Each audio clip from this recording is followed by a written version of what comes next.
The Source. Ocala's information station, 1370 WOCA. Ocala.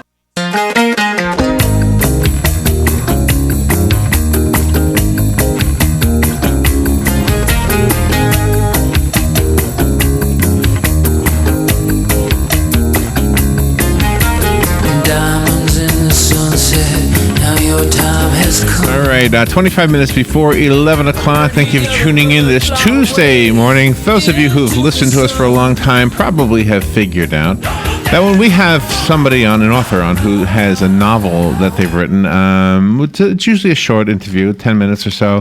When we heard about The Red Line, though, we decided we wanted to make this a 25-minute interview, so I hope our guest is okay with having a longer interview. Walt Gragg is our guest.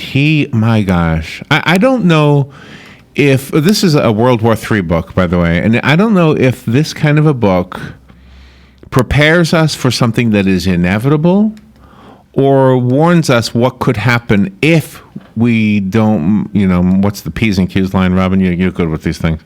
If we don't watch our P's and Q's, it's just supposed to say, okay. Exactly. So I don't know if it's warning us so that so this doesn't happen, or is it basically saying, look, this is inevitable, be prepared, be forewarned, or whatever. Walt Gragg, listen to these credentials. He's a retired attorney. We'll start there. He's a former Texas state prosecutor. He is an historian, and you will see in the book and in this interview, hopefully, some evidence of that. His time with the United States Army involved a lot of different kinds of assignments. It included 3 years in the middle of the Cold War at the United States European Command headquarters in Germany, where the idea for the Red Line took shape, it says here. He participated in a number of war games that became the basis for many of the book's events. He's been involved in the development of training programs for soldiers that include the Patriot and Hawk air defense systems, the Stinger air defense missile, and the Avenger pedestal-mounted Stinger systems. So now you get why this is not a 10-minute... This is not a love story about two people who jump off a bridge. And no offense to the lady who wrote that book, by the way. This is the Red Line. Walt Gragg. Good morning, Walt. Good morning, Larry and Robin. You've got some credentials, and this is a scary book, actually, but so well written. Thank you. Where are you right now? Where are you calling from? I'm just outside Austin, Texas. So is this a warning, or is this inevitable?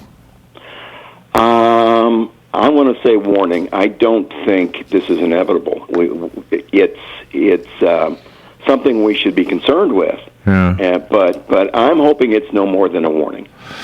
So who is our biggest fear? I mean, right now I'm not sure that ISIS is as big. I think North Korea seems to be the bigger fear because it's an organized government. Am I right? I've been asked this question before, and quite honestly, I think I've been saying, just point the compass in any direction. North Korea, China can be an issue. Yeah. Iran, Syria, ISIS, the Russians. Pull a name out of a hat at this point. I think they're all legitimate areas where we need to be real smart. And couldn't you have written this in 1939? I mean, couldn't this have been the same world? Aren't we doing? Doesn't the world look similar now to then? Yeah, I'm afraid so. And I don't know how many of your listeners are familiar with that period, but that basically was the build-up and the initial advances of Nazi Germany. And there are certainly signs of that in this world. I really think it's quite likely we are headed for a second Cold War. Well, a Cold War is not as bad as a hot one, right? Well, yes, I mean, I certainly agree with that. But, in the book, what happens is, unlike the first Cold War, where we survived 45 years without any bullets being fired, this one collapses. And when it does, it's not a good thing. Do you think with all this advancement in informational technology that it is putting a hindrance on the good guys when we go to try to not only defend our country but other countries as well? Well, gosh, I'm up in age a bit and never been a fan of technology, but In fact, you'll see that in the book. I really tried not to write a techno thriller. I tried to write something that would go to a much wider audience and that women and men could both enjoy. And so far, so good on that. But it is. Yeah, I think you're correct about that. It's difficult in this world for anybody to do anything. You know, with all this stuff out there. You know, I've got my computer screen up right now, and you know, you can find out about anybody and anything, and you can go on there and read about Russian weapons or German weapons or Chinese weapons or even North Korean weapons and get lots of details already. And you know every troop movement by any force, American or otherwise, is splashed across the newspapers and across the internet. So there aren't a lot of surprises like there used to be. And when we talk to science fiction writers, they do have a lot of technological things that they talk about in the future, in trying to foresee what things might be. And again, going back to pre-World War II, the future writers back then, they were predicting things like flying cars and things like I don't know, instant communication, that kind of thing.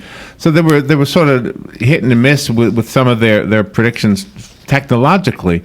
But they didn't predict Hitler. They didn't predict Eisenhower. You know, they didn't predict the personalities that make or break a country. And so that. But you have your maybe it's your understanding of history that enabled you to write more than just the technical stuff. You get the human part of this. Right. Yeah. My attitude about it. As both a veteran of the Vietnam War and as having served in the Cold War, is that the only thing that really matters in a war are the people. And I think some of the techno thrillers have gotten quite away from that, don't seem to understand that. So I really tried to focus on developing some incredible characters. We've got some great women and great men in the book who, as I like to say, are ordinary people caught in extraordinary circumstances or just doing their best to survive, so that's, to me, the only thing that matters in a war is the people. I don't care anything about the guns and the missiles and the airplanes. You know, I don't care if they survive or not. It's the people that matter. Yeah. So you're in Germany, and the Cold War is going on, and something rings a bell in the back of your mind. Were you already writing books at that time, or at least writing short stories? No, not really. I had taken a few, college writing classes, but didn't pay a lot of attention to them. You know, did okay in them, but never thought of myself as a writer. You know, I have lots and lots of writer friends that I've met along the way, very good writers, and they seem to. It's such a, you know, they got a writer. They can't live. They can't breathe. It's literally a part of them, and that wasn't really me. I just found the story. I carried it around for a number of years, and I finally decided, maybe I should tell this. And so I don't even really consider myself a writer. I'm a storyteller, and I've got a second book with Penguin Random House right now with my editor, who I was very fortunate to sign with, an absolute legend. The guy is Tom Clancy's editor and handles huge amount of fantastic writers. And he's got a second novel right now that they're looking at, and then I'm working on a third. But I'm not, I don't consider myself a writer. I'm just someone that's experienced a few things and put them on paper. And just as an aside, just to veer from the book itself for a moment, just talking about that, I mean, this must have opened, your world has changed because of the writing. Yeah, I think I went on Google the other day and decided to do a full search of Walt Gragg, The Red Line, and when I got to page 19, I quit. Well, there's going to be at least one more, because we're going to put this interview up on the internet after we're done here. And by the way, if you're watching the streaming, I did put the cover of the book on the streaming. It's called The Red Line. Walt Gragg is the author. And did you say where you are? Did I ask? Where are you? I'm in Austin, but I want to let you know I'm going to be in your area here by the end of the month. I'm doing book signings in Orlando and Tampa. Oh my gosh! This month. Okay, yeah. And where? What bookstore? I will be May 28th, which is a Sunday at 2 p.m. I will be at the Barnes & Noble on Sand Lake Road in Orlando. And then on Wednesday, May 31st in Tampa at 7 p.m., I'll be at Inkwood Books. Oh, my gosh. Nice. Okay. Is the feedback that you're getting from younger readers different than feedback you might get from your own generation? Absolutely, yes. But it's all good. And the feedback we've been getting has been fantastic. We've been getting just rave reviews from all kinds of sources. But yes, the perspective certainly is different. Living through the first Cold War as a small child, I remember probably as young as first grade having the practice drills where our teachers would suddenly announce that we were under attack, and we'd crawl under our desk and put our little hands over our heads as if that was going to stop an atomic bomb. But it's a very different perspective. If you lived through the Berlin crisis in 1961, if you lived through the Cuban Missile Crisis in October 1962, and were convinced your young life was over, and we all were. I mean, we literally were hanging on the edge for 3 or 4 days there, thinking any moment now it's gone. You have a different perspective. A lot of the younger folks never even experienced the Cold War, and they certainly haven't experienced Russia as a foe. And so it's a perspective they might find interesting. And you really have a nice array of characters in your book, and it's not just all protection and mechanical and fear. You do have you have interwoven sort of a love story in there too. Yeah, there's a little bit of that. I don't think I'm a romance writer by any stretch, Robin, but yeah, I tried to write both strong men and women characters, and I tried to make it a book that just as wide. I really want a very wide audience to consider reading the book, and and to do that, I wanted to present a very entertaining story, but one that said something, and I wanted it to be. Have really great characters, because I know there are readers that will consider it if that's the case. So I've had tons of compliments about the individual characters, and it's kind of fun because I'll usually ask your readers, they'll discover if they pick up the book, it's actually 5 different stories going on at the same moment that are interwoven. And it's fun to ask, well, who was your favorite character? And I typically get a different response from each reader, so it's kind of fun to ask them why. But yeah, it was fun to write. I think it's fun to read, even if it is scary. I'll agree with you. You're not the first person, Larry, to say that it was scary. So. Let me allow a listener to call to say hi to you. Walt Gragg again is our guest. His book is called The Red Line. It is a novel, but it is based on actual events. So I want to make sure we touch on that after the break. But first, let me go to the phone. Somebody's been waiting patiently to say hi to you. Good morning. Thank you for calling. You're on the air. Yeah. Good morning. Good morning. This is eerily similar to a book that I read 30 years ago called War Day by Whitley Strieber. I don't know if you're familiar with it, but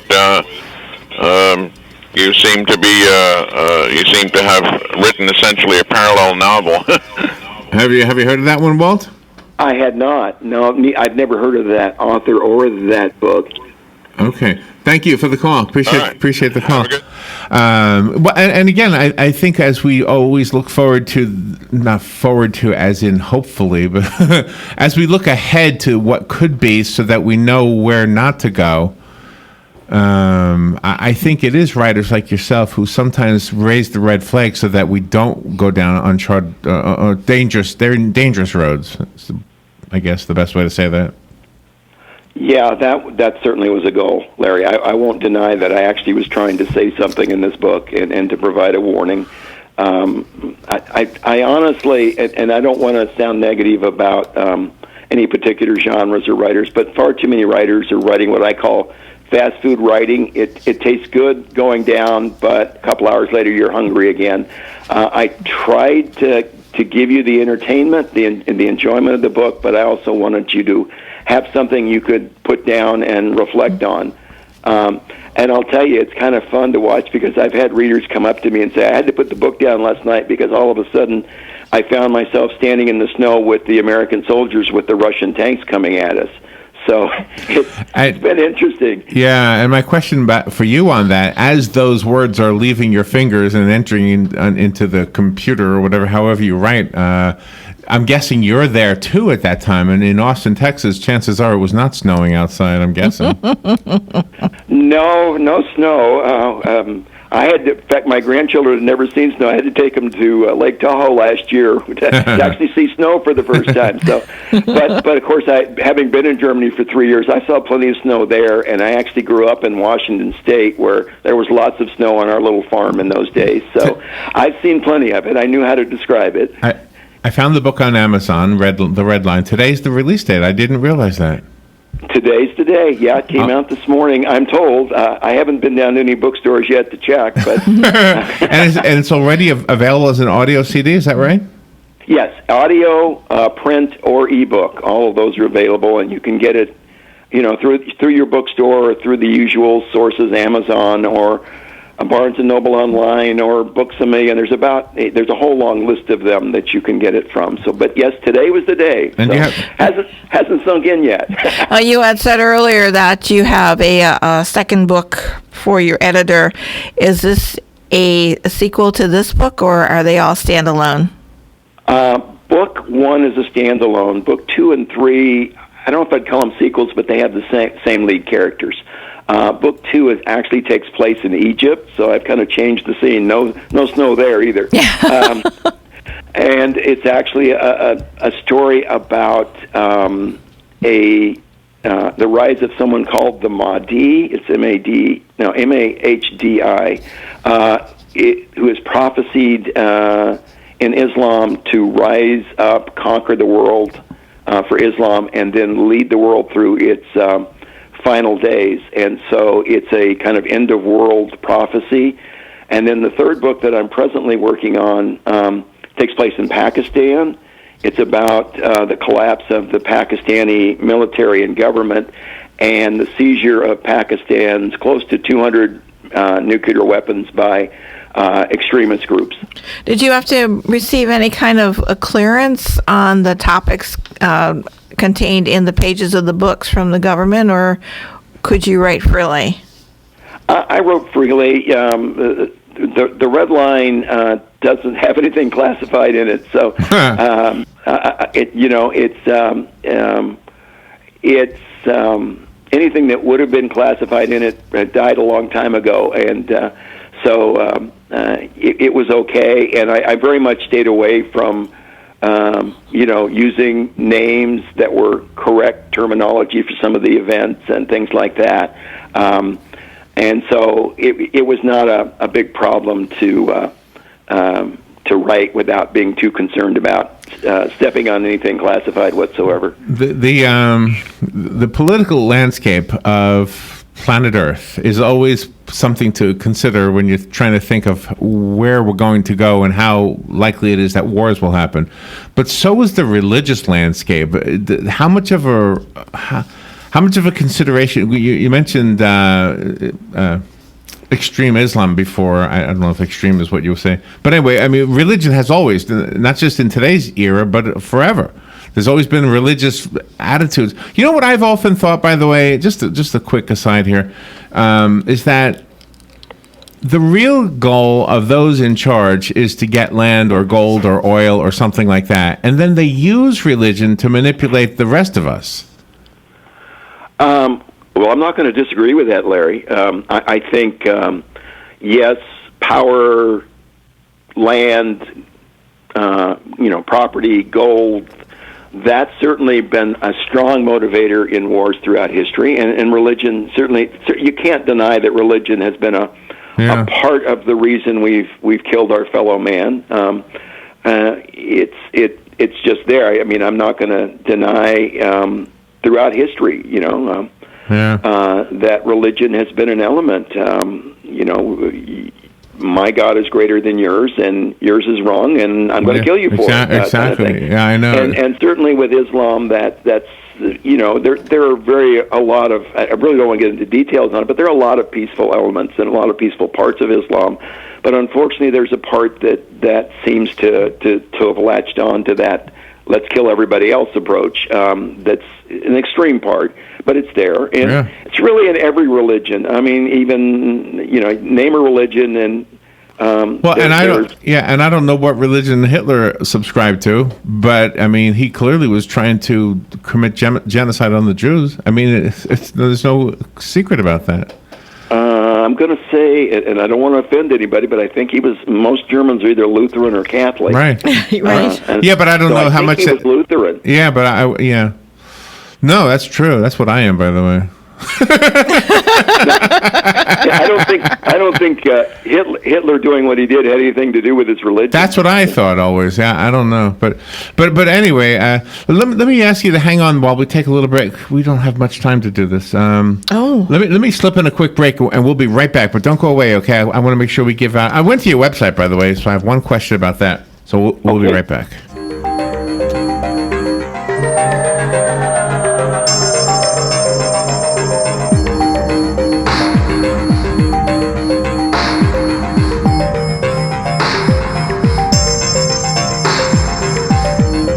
Broadcasting from the Paddock Mall Studios, this is WOCA, Ocala, Gainesville, The Villages, 1370 AM, 96.3 FM, The Source. Hi, I'm Seth with AA Lock, Dock, and Security. Have you ever thought about the locks or security on your house or business? Have you ever wondered why the keys to your new car cost so much? Well, at AA Lock, Dock, and Security, we can help with securing your valuables.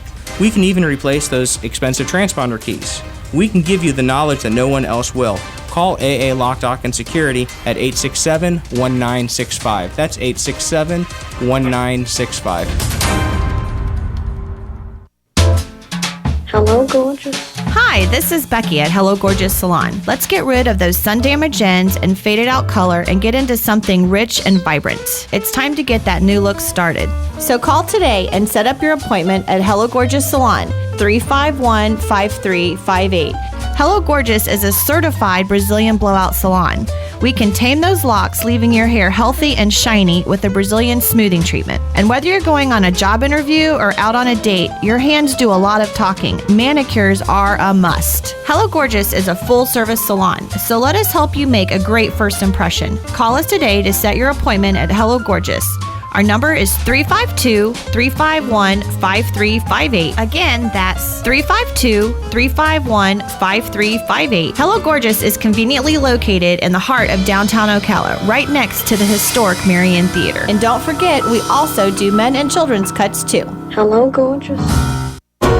On May 6th from 6 till 9 p.m., embark on a magical night at the Appleton Museum of Art. Grab a golden tablet for an enchanting adventure with unicorn carriage rides, magic shows, mermaids, artwork that comes to life, and more. Make eye-popping art in the art space and enjoy refreshments. Family ticket package is $30 for members, $45 for non-members. Individual tickets are also available. For details and to purchase tickets, visit appletonmuseum.org. All right, just about a minute and a half left, and real quickly, let's just say hi again to Walter Gragg. He's the author of the book, The Red Line. It's coming out today. I have a copy of it. If you want the copy that was sent to me, call me right now, and I'll leave your name on it. It'll be waiting for you at the front desk. By the way, you have some great accolades I'm looking at here from John Land, from Grant Blackwood, who said the best World War III epic I've read since Red Storm Rising. So you've got some heavy hitters who have looked at the book and have already given it their thumbs up. Yeah, in fact, there've been rave reviews. Publishers Weekly and Library Journal both said it's better than Red Storm Rising. I didn't say that, but they did, so I'm not going to argue with them. And in fact, Publishers Weekly gave it their highest review possible, one they only give to 1 out of 100 books. So we're very pleased with the reviews. We're very pleased with the reaction we're getting from readers, and I'm hoping some of your listeners will consider it. I think they'll find something interesting in those pages. All right, let me take a phone call at random. Let me give this one away. Good morning. You've got the book. Who's this? This is Jim. Jim, you've got it. It'll be waiting for you, okay? Okay, thank you. Thank you. Walt, I think you have a hit on your hands. I don't know. Your whole life is going to turn upside down now. So, World War III and you'll be rich. What good would that do me? I know. Well, thank you, Walt. Thank you for being on the air. Thank you for raising Thank the you red so flag. much. Maybe that won't happen. We'll be right Thank back. you, Larry. Thank you, Robin. Thank you. Studios. This is WOCA. Ocala, Thank you so much. Gainesville, The Villages, 1370 AM, 96.3 FM. The Source. Fox News Radio. I'm Lillian Wu. We're hearing from lawmakers on both sides of the aisle after closed meetings. Republicans pushing for final votes for a revised GOP health care proposal. We want to have a situation where people